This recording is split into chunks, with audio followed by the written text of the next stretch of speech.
Et si une grande partie des salariés en restauration travaillaient dans l'illégalité? Bonjour, vous écoutez Face à l'employeur. Alors Face à l'employeur, c'est le nom de ce podcast et c'est un format pensé pour donner aux salariés les clés, les réflexes et le courage de se défendre grâce aux conseils et aux histoires vraies des avocats du cabinet Howard. Travailler en restauration, c'est intense. Mais est-ce que ça justifie tout? Des heures supplémentaires non payées, des pauses inexistantes, une pression permanente? À partir de quand est-ce que ça devient illégal? Aujourd'hui, on va vous donner des repères concrets pour savoir ce que votre employeur n'a pas le droit de vous imposer. Et surtout, on va plonger dans un cas réel. 5 salariés d'un même restaurant, confrontés aux mêmes abus, mais avec des réactions très différentes. Démission, prise d'acte, licenciement, etc. Je suis Marian Terrasse et j'interviewe Marlon Zard, un avocat qui consacre son activité à la défense des salariés. C'est lui qui va répondre à nos questions. Nous allons comprendre une chose essentielle. Dans ce genre de situation, vos choix peuvent tout changer. Marlon, bonjour. Est-ce que tu peux te présenter rapidement? Je sais qu'on te connaît en théorie, mais au cas où. Je suis Marlon Zard, je suis l'avocat associé fondateur du cabinet Howard Avocat, cabinet qui a été créé exclusivement pour défendre les salariés et conseiller les CSE et les syndicats. Merci Marlon. Aujourd'hui, on va parler en particulier des métiers de bouche, des métiers de la restauration. Et pour toi, c'est quoi les abus les plus fréquents que tu vois dans ces métiers?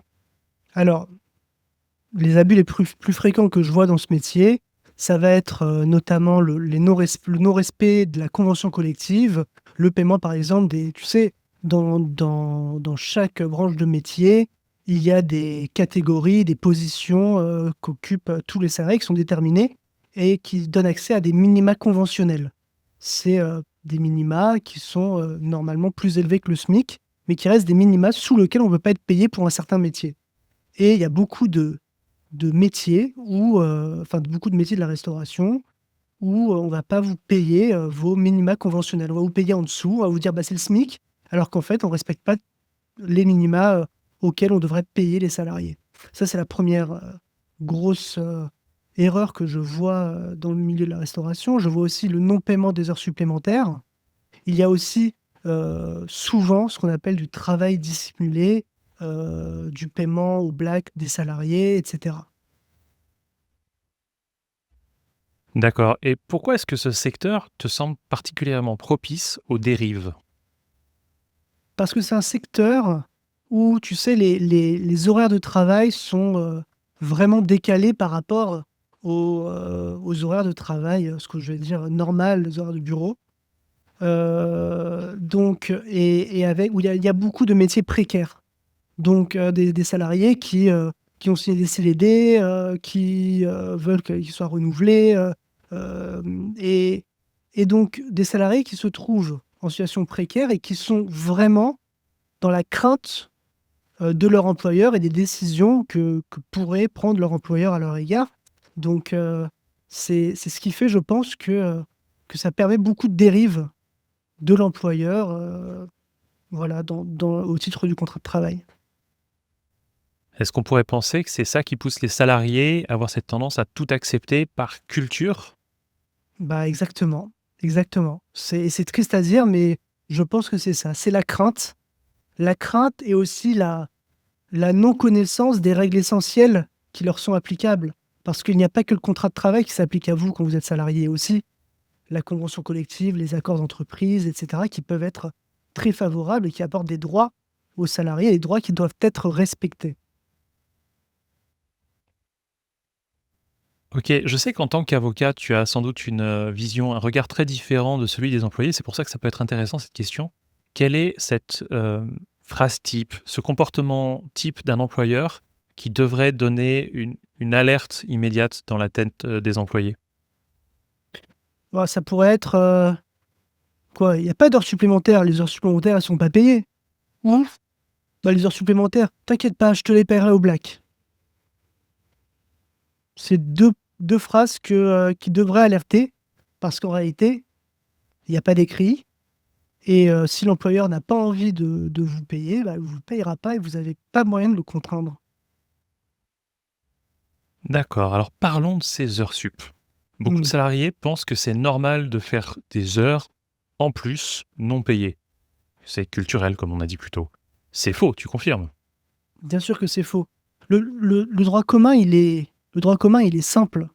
C'est 35 heures et toutes les heures au-dessus de 35 heures, elles sont majorées. Et après, la majoration va dépendre de la loi ou de la convention collective applicable. En gros, dès que tu travailles 35 heures, eh ben, tu dois être au-dessus de 35 heures. On doit te payer tes heures supplémentaires et elles doivent être majorées. Et beaucoup de sociétés dans le milieu de la restauration ne le font pas du tout. Et même mieux, ça m'amène aussi à, et j'en ai parlé dans beaucoup de vidéos, à la convention de forfait jour. La convention de forfait jour, elle t'exonère pas d'avoir quand même un certain rythme de vie, des temps de repos, etc. Et si les règles de la convention de forfait jour, qui est une dérogation au droit commun de payer les 35 heures de travail, ne sont pas respectées, par exemple, pas de contrôle de la charge de travail annuelle de l'entreprise par rapport aux salariés, eh ben, l'entreprise peut être condamnée aussi à te payer toutes tes heures supplémentaires. Donc, les heures supplémentaires doivent être payées, que tu sois au forfait ou pas, et que tu sois dans le secteur de la restauration ou pas. Oui, mais ces heures supplémentaires, ça peut être peut-être difficile de les prouver, parce que si l'employeur ne valide pas les heures sup, est-ce que ça veut dire qu'elles comptent pas? Comment est-ce qu'un salarié peut faire la preuve de ces heures? Alors, tous les moyens de preuve sont possibles. Et depuis des jurisprudences récentes de la Cour de cassation, maintenant, c'est au salarié d'apporter la preuve qu'il a effectué des heures supplémentaires, le commencement de preuve. Ce commencement de preuve, ça peut être tout simplement un tableau que vous faites sur Excel où vous mettez vos heures de début, vos heures de fin de journée, vos heures de pause. Et comme ça, ce tableau Excel peut servir de commencement de preuve. Alors, si vous pouvez combler ces commencements de preuve avec aussi on va dire, des photos de votre planning, des photos de votre géolocalisation, ou même des petits messages WhatsApp quand vous arrivez, quand vous partez du travail, ou des mails, c'est mieux. Mais le salarié a juste à apporter un commencement de preuve, et un simple tableau Excel, ça peut être un commencement de preuve. Et dans ce cas-là, une fois que ce commencement de preuve est apporté, c'est à l'employeur d'apporter la preuve que le salarié n'a pas travaillé pendant ces heures. Et ça, c'est une preuve très, très difficile à apporter par l'employeur. Alors, je crois qu'on va revenir sur la question dans un instant. Mais en attendant, j'ai une question qui va intéresser les gens, je pense. Sachant que les heures supplémentaires, ça peut s'accumuler pendant longtemps. Toi, dans la restauration, est-ce que tu as déjà vu des salariés récupérer des gros montants en rappel de salaire? Ah, bien sûr. Bien sûr, bien sûr, bien sûr, parce que tous les salariés qui ont voulu attaquer et qui avaient les preuves de ces heures supplémentaires, j'ai pu leur obtenir devant le conseil de prud'homme, que ce soit devant le conseil de prud'homme section référée, donc procédure rapide, ou au fond, j'ai pu obtenir le paiement des heures supplémentaires. Et ça me fait penser à un cas en particulier, et je crois qu'on y reviendra, Marian. Oui, on va revenir sur ton cas concret dans un instant. Mais avant ça, j'aimerais qu'on parle d'un sujet que je ne sais pas si tu l'évoqueras dans ce cas de ce collectif. C'est le harcèlement et la pression qui sont monnaie courante dans la restauration. Euh, pour toi, où est-ce que ça s'arrête une pression normale et où commence le harcèlement? Comment faire la différence quand moi je suis employé? Bah, en réalité, quand tu es dans une relation de travail, tu es sous le pouvoir de direction, donc l'employeur a le droit de te diriger, et le pouvoir de sanction de l'employeur. Donc il n'y a rien de subordination, et l'employeur a le droit de te sanctionner si tu n'as pas respecté les règles de l'entreprise. Maintenant, il y a une différence entre la pression et, et la direction. En fait, à partir du moment où tu ressens une pression, où ton employeur commence à te crier dessus, voilà, à te hurler dessus, parfois à te ridiculiser devant les autres salariés, parce qu'il estime que tu fais pas ton travail, etc. Et ben là, on est carrément dans du harcèlement moral. C'est plus de la direction, c'est même plus de la pression, c'est du harcèlement. Et la pression, en réalité, à partir du moment où tu es bien dirigé, il ne devrait pas y avoir de pression. C'est à l'entreprise de mettre en œuvre les mesures de protection du salarié pour que la relation de travail se passe bien. Donc on est sur un secteur où il y a souvent des cris, parfois des humiliations. Juridiquement, ça vaut quoi ça? Je pense aux cris en particulier. Mais en fait, si tu es si tu es, on va dire, si ton employeur hurle contre toi, si ton employeur te ridiculise, t'insulte, et que c'est répété dans le temps, c'est pas une fois, hein, je parle pas d'un cas où ton employeur te hurle dessus et c'est terminé. Si ces manifestations sont répétées dans le temps, et ben, c'est considéré comme du harcèlement moral. Et mauvaise nouvelle pour, les employeurs, c'est que pour prouver le harcèlement moral, les enregistrements peuvent être tolérés dorénavant par le conseil de prud'homme. Donc, si, un employeur harcelant commence à hurler, insulter un salarié, le salarié peut enregistrer cet élément, et si c'est la condition, c'est que ça soit pas le seul moyen, que ça soit le seul moyen de preuve du harcèlement moral. Donc si c'est ton seul moyen de preuve, et ben, ce moyen de preuve sera utilisable devant les juridictions prud'homales, ce qui pendant longtemps n'était pas le cas.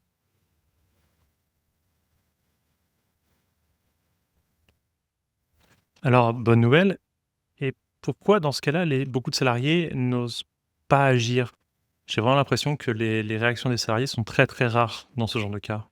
Je te l'ai dit au début du podcast, c'est que les salariés sont en position de subordination et surtout souvent en contrat précaire. Ils ont extrêmement peur pour leur poste. Et s'ils se font licencier,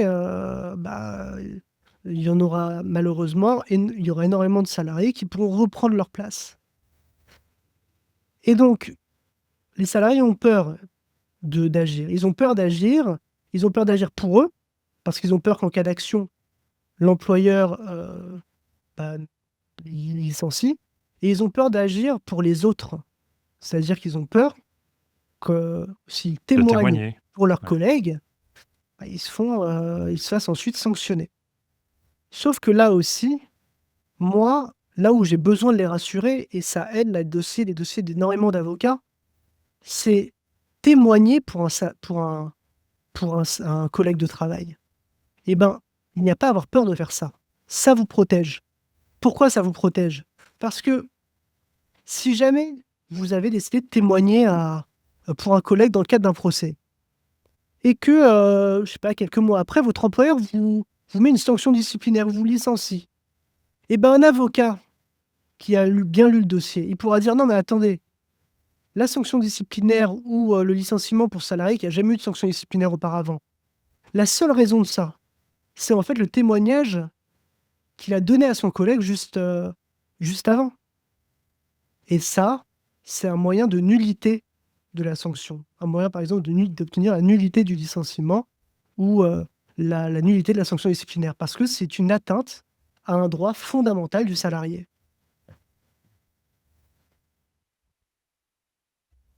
Merci pour cette information. On va partir maintenant sur le cas concret, celui qui nous a donné l'idée de cet épisode. C'est le collectif de 5 salariés dans la restauration que tu te proposais de partager avec nous. Alors, pour nous raconter ce dossier, on va commencer par le début. Qui sont ces 5 salariés? Ils faisaient quoi? Alors, ces 5 salariés, c'était, donc ils travaillent tous dans la même brasserie, qui était une grande brasserie parisienne, très connue. Ils travaillaient tous dans cette grande brasserie et ils étaient collègues de travail. Sauf que quand j'ai vu le premier salarié qui est venu et qui a ensuite ramené le collectif, c'est un salarié qui était chef de range, si je me trompe pas, et qui a été licencié. Alors que il avait 5 ans d'ancienneté, très grosse expérience dans le milieu de la restauration, qu'il y avait pas de raison de le licencier. Et en fait, ce salarié m'a ramené ses 4 autres collègues qui avaient tous une rupture différente de leur contrat de travail. Donc il y en avait un, donc le mien qui avait été licencié, le premier, le chef de rang, puis les autres, qui avaient démissionné, soit qui avaient pris acte de la rupture de leur contrat de travail. Je t'arrête, désolé. Oui. Prise d'acte. Est-ce que tu peux nous le donner rapidement? La prise d'acte, c'est quand on estime que les manquements sont trop graves de l'employeur Et donc, on envoie un courrier à son employeur ou un écrit à son employeur pour lui dire: «OK, les manquements sont trop graves. Il y a ça, ça, ça, ça, ça que tu n'as pas respecté». Il faut bien lister les manquements et dire à son employeur: «Eh ben, écoute, à partir de ce moment-là, mon contrat de travail, il est rompu». Et du jour au lendemain, votre contrat de travail est rompu. Et l'avantage quand vous partez en prise d'acte, c'est que vous pouvez saisir le conseil de prud'homme directement au bureau de jugement. Vous gagnez une étape de procédure, c'est beaucoup plus rapide pour être audiencé devant le conseil de prud'homme.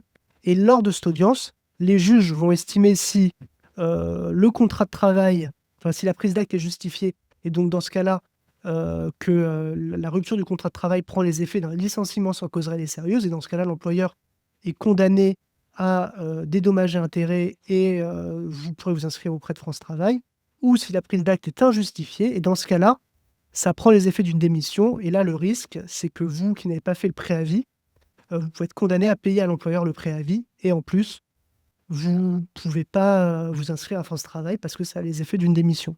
Donc voilà, c'est un peu ça, c'est ça la prise d'acte de manière très très brève et petit cours de Donc, droit accéléré, quoi. donc un risque pour la période de préavis et pour le chômage. Mm. Et donc là, tu nous avais listé 3 personnes, je crois, ou 4. Est-ce qu'il y avait d'autres profils dans ces En fait, 5 il y avait, salariés? il y a eu une résiliation judiciaire, il y a eu une démission et 2 prises d'acte. Non, attends une seconde. Ouais, c'est ça. Une résiliation judiciaire, 2 démissions et 2 prises d'acte, pardon. D'accord. Et celui qui démissionne dans ce contexte, on est d'accord que de base, il perd tout? Exactement. Exactement, sauf qu'ils sont venus me voir juste après la démission. Et donc j'ai réussi à rattraper le coup en leur demandant d'envoyer un courrier dans la foulée de leur lettre de démission et de dire: «Je démissionne à cause des manquements de l'employeur» qui sont, et donc de lister tous les manquements de l'employeur. Et en fait, ce qui m'a permis à moi, on le verra plus tard, mais de dire au conseil de prud'homme qu'en fait la démission, elle est circonstanciée. En fait, la démission, et qu'elle doit prendre les effets d'une prise d'acte. Qu'en fait, elle doit prendre exactement les mêmes effets qu'une prise d'acte. Malin. Et est-ce que tu peux nous donner un peu plus de détails donc sur les conditions et les circonstances? Parce qu'effectivement, on ne s'est pas vraiment penché là-dessus. C'était quoi la vie de ces salariés quand ils étaient sur place? Pourquoi ils sont partis? Bah écoute, c'est simple. Ces salariés, ils étaient en position, je pense, d'esclavagisme moderne. Ils travaillaient, mais c'était improbable, c'était du 12-13 heures par jour, 6 jours sur 7, avec quasiment sans pause. Quand ils étaient fliqués, comme s'ils voulaient faire leur pause clope. C'était horrible, pas la moindre heure supplémentaire de payer, pas la moindre heure supplémentaire de payer, et dès que le chef de rang a voulu ouvrir sa bouche et a commencé à faire un écrit pour demander le paiement des heures supplémentaires de lui et de ses collègues de travail, eh ben, il a été licencié. Donc, le licenciement, on visualise. Les démissions, elles ont été converties en prise d'acte. La prise d'acte, c'est potentiellement puissant, mais c'est risqué. Comment est-ce que ça s'est passé quand ils sont arrivés vers toi? Comment tu as fait évoluer les choses? Bah, en fait, ils étaient, le fait d'avoir mis des griefs, dans la démission et aussi dans la prise d'acte. Parce qu'une fois que tu as envoyé ta liste de griefs à l'employeur juste après ta démission, le but, c'est de convertir cette démission en prise d'acte. Donc en fait, j'avais 4 fois le même exercice à faire, c'était de justifier les griefs de chaque salarié. Et les griefs, en fait, on les avait travaillés ensemble au moment où ils étaient venus me voir, donc les 2 juste après leur démission. C'était, notamment le non-paiement des heures supplémentaires, le travail dissimulé aussi parce qu'ils avaient des preuves qu'ils avaient été payés pendant une partie, au black. Ces salariés avaient envoyé tous des, des, des lettres de mise en demeure pour demander le paiement des heures supplémentaires, et ils avaient, dit: «On a travaillé, 12 heures», sans préciser vraiment, 12 heures par jour, 6 jours sur 7, et en fait, ils demandaient le paiement de toutes leurs heures supplémentaires. Et en fait, ce que j'ai fait, parce qu'ils n'avaient aucun moyen de preuve d'autre que ça. Je leur avais dit de faire leur calendrier, via Excel et de l'envoyer à l'employeur aussi, ce qu'ils avaient fait, donc ça faisait une pièce en plus. Mais je me disais, l'employeur va peut-être pouvoir, via des faux plannings de travail, apporter la preuve contraire. Et j'ai bien analysé la convention collective hôtel, café, restaurant. Et qu'est-ce que je me suis rendu compte? Je me suis rendu compte qu'il y avait un document qui doit être obligatoirement mis en place par chaque société. C'est le registre du temps de travail du personnel, salarié après salarié. Et ce registre doit être à disposition dans les entreprises si l'inspecteur du travail vient et contrôle l'entreprise. Et bien, ce que j'ai fait, avant de saisir le conseil de prud'homme, j'ai fait ce qu'on appelle un référé 145 du Code de procédure civile. C'est le moyen, en fait, avant tout procès, de récupérer des pièces, des preuves, des preuves pour sa défense. Donc, en fait, ce que j'ai fait, j'ai introduit ce référé 145 et j'ai demandé à l'employeur, je lui ai dit, écoutez, voilà, nous, ça va être un litige, quand je vais saisir le conseil de prud'homme qui n'est pas encore saisi, de paiement d'heures supplémentaires notamment, et il y a un registre que vous devez tenir à disposition de l'inspection du travail. Donc, je vous demande ce registre, que vous me communiquiez ce registre, tout simplement, que vous me communiquiez ce registre. Et comme ça, c'est une pièce qui est essentielle, qui va nous permettre à nous de prouver la réalité des heures supplémentaires. Et donc, j'ai pu introduire ce référé 145 pour demander le registre du temps de travail du personnel. Bien évidemment, l'employeur n'a pas pu nous le remettre, ce registre. Et pour se défendre, puisque c'est un registre que légalement on est obligé de tenir à disposition, pour se défendre, l'employeur à la barre a dit je veux bien vous le remettre, ce registre, mais je ne l'ai pas, il n'a jamais été fait. Et donc, ce que j'ai fait, j'ai demandé bien sûr au greffier de noter cet élément. Et j'ai eu mon ordonnance de référé 145 où on disait que l'employeur reconnaissait à la barre que ce registre n'avait jamais été mis à disposition et n'existait pas. Et donc, comme je savais qu'il ne pouvait plus m'apporter la preuve contraire des heures supplémentaires, que l'employeur ne pouvait plus dire si mon salarié a travaillé de telle heure à telle heure, de telle heure à telle heure, pour me prouver que le tableau que mes salariés avaient fait n'était pas bon, et j'ai fait j'ai saisi le conseil de prud'homme au fond cette fois, et je leur ai demandé le paiement de toutes les heures supplémentaires, la requalification de la démission en prise d'acte qui prend les effets d'un licenciement sans cause réelle et sérieuse, la requalification du licenciement pour le premier salarié en licenciement sans cause réelle et sérieuse, et en réalité, l'avocat adverse, parce que la pièce fondamentale que je citais partout, c'était la pièce, donc l'ordonnance de référé 145, où l'employeur dit qu'il n'a jamais contrôlé le temps de travail des salariés.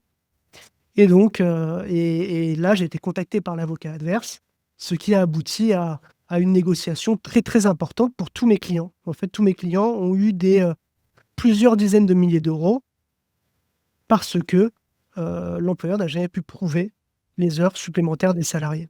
Merci Marlon pour ce récit et ces réponses. Et pour beaucoup d'employés, le combat continue.